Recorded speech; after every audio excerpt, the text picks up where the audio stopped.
How's it going, AS Math? It is Mr. Knight here, and we are going to continue on with integral calculus. We looked last week at this first definition of integration, and we basically determined that it was the opposite of taking the derivative, which we called reverse differentiation. Today, we're going to continue on by looking at the second definition, which is the area under a curve. So what we're going to do is, working with this new definition, we're just going to kind of play around with it.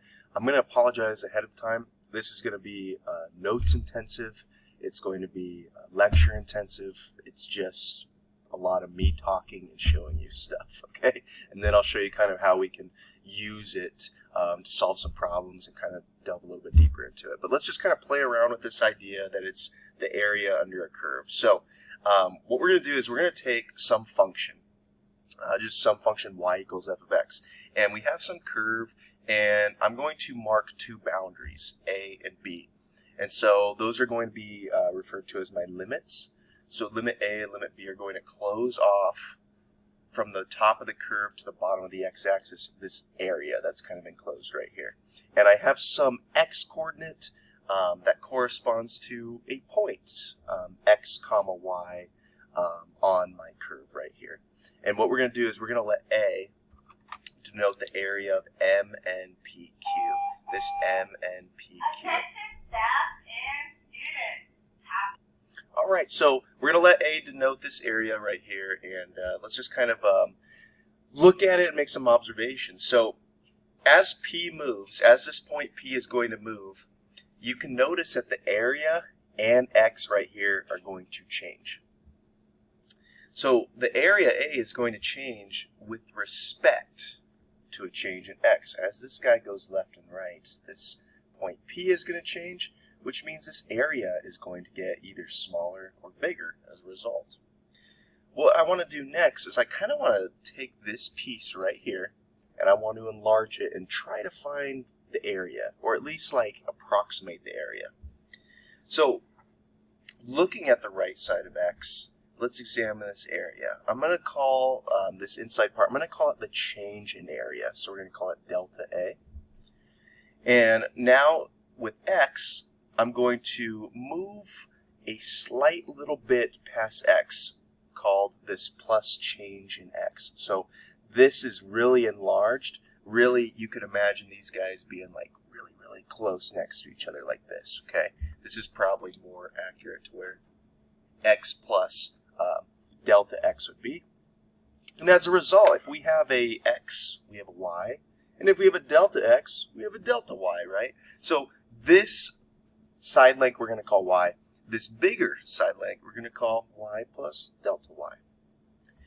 And we have two areas as denoted by these green dashed lines. So we have this smaller area, which can be found by doing this side by this side. And then we have the bigger area, which is just kind of adding on to that while keeping the same x. So let's talk about what's going on a little bit more here.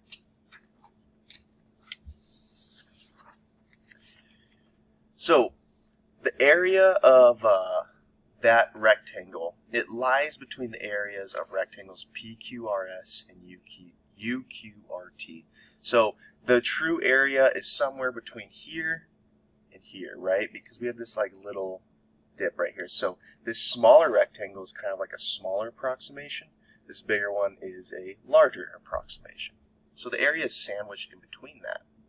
Well, and I can find those areas. I know that the change in area is going to be between my smaller rectangle area, so y times the change in x, and it's also going to be between this bigger area, the y plus change in y times the change in x.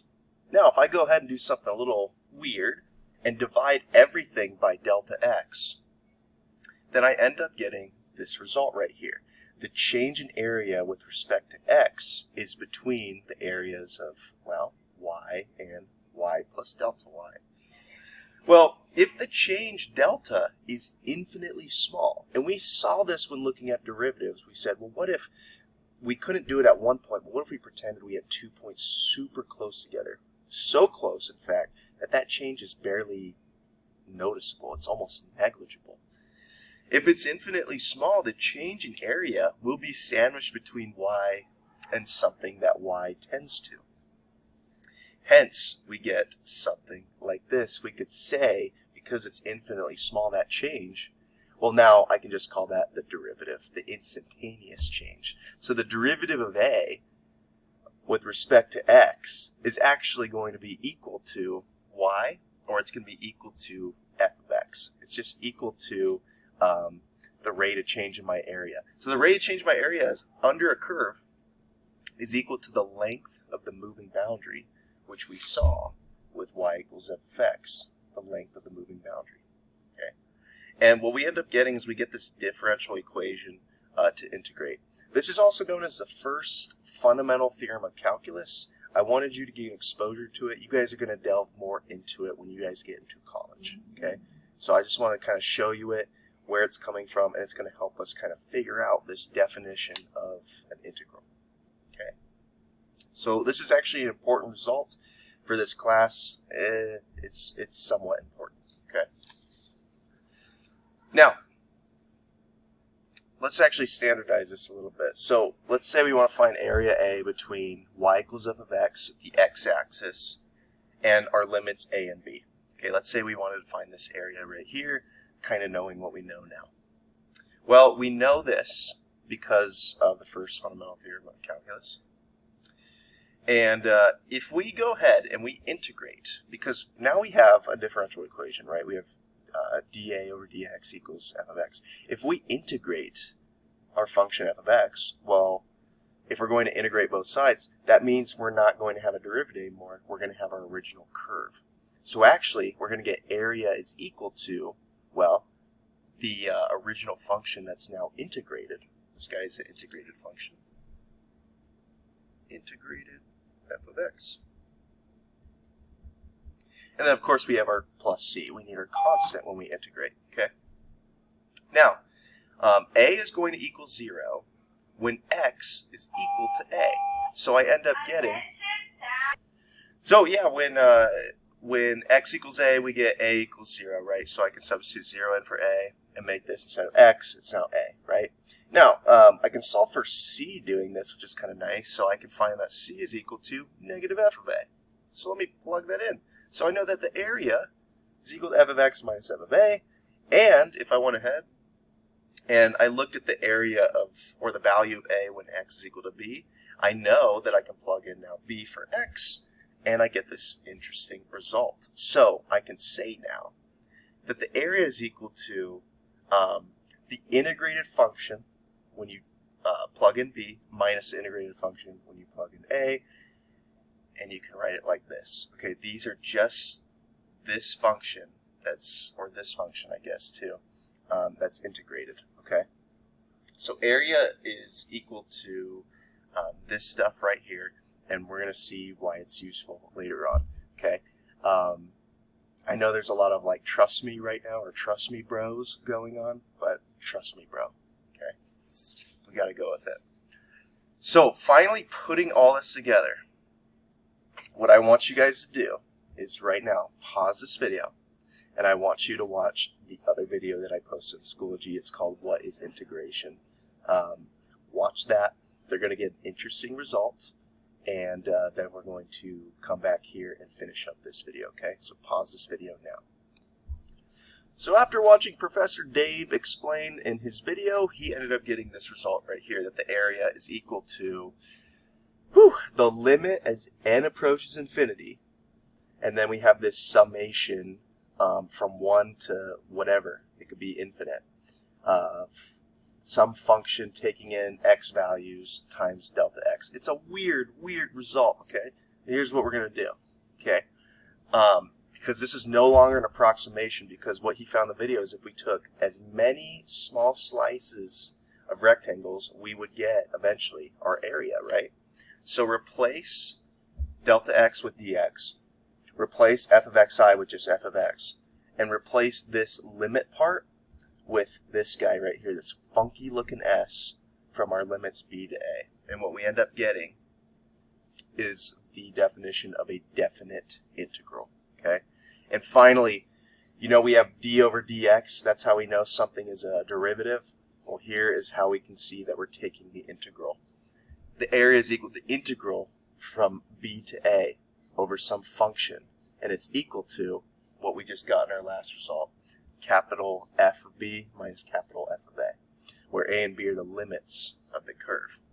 Okay, this is great because it's useful for evaluating the areas very quickly, and we have an upper limit b and a lower limit a to work with. Okay, so let's work an example with that. Finally, let's see an example. Okay, we're going to find the area under this curve y equals 4x cubed plus 4 between -1 and 2. So we have a lower bound a, and we have an upper bound b. And so let's kind of work with those. Using my definite integral, because I'm trying to find the area under this curve, I can plug in those values. And here was my f of x right here. Now, what I'm going to do is I need to actually integrate this guy. That means do reverse differentiation in order to get the area under this curve. So how I could set this up is I know area is equal to capital F of x from b to a. And that's going to be equal to, well, this is the integral now. And I know I'm going from -1 to 2. So what I got to do is use this guy right here, and I'm going to actually plug in 2 for x, and then evaluate that. And then I'm going to subtract my evaluation of when I plug in -1. And I throw that into a calculator, or you could solve it in your head or by hand, and you get 27 square units because we are talking about an area. Right? Kind of weird, right? Kind of weird how that works. I know that looks like a lot, but really I'm just kind of using this result that I got earlier, and I use some of this notation too to kind of help me out a little bit. Okay, this really just means this. All right, and really, if you could just get it to this point where you have capital F of b minus capital F of a, and you can understand that, hey, we have the integrals, and I'm actually plugging in these limits this way, then you'll be good to go. Let's see another example of this, because I know that was kind of weird. So example 2, straight up, just evaluate this definite integral. Okay, well, here's my definite integral. I'm going to go ahead and I'm going to find the integral of this guy, which is x to the 5/2 over 5 over 2, kind of a weird result. And I'm going from 4 to 9. Okay, those are my lower and upper limits. And so if I clean this up just a little bit more, I know this is a constant. I can actually pull it out. It could just be right here. And now I can just focus on this part. Now, I'm going to need him to come back. He's going to be on the outside of my result, but he is just going to be on the outside. And then I can go ahead, I can plug in 9, subtract 4, which is what I get right here, and then I end up getting 84.4 square units. Not too bad. There's one more integral that we got to talk about, a type, and it's not much different than what we've been doing. Okay, so the integral symbol can be used without limits to denote that a function is to be integrated. So before, we looked at this day 1. We looked at dy dx equals 2x, and we saw that y equals x squared plus c.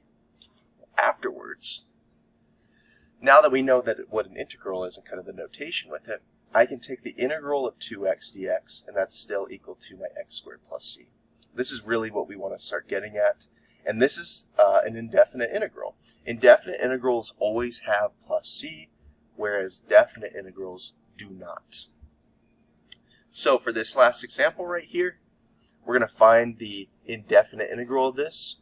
All we're going to do is do reverse differentiation, and then we're going to slap on our c, simplify a little bit more, and there we go.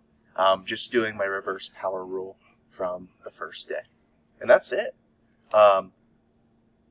I know this stuff is hard, but we're going to just kind of embrace it and start learning something new, and it's just going to be a little uncomfortable at first. This is Mr. Knight signing off.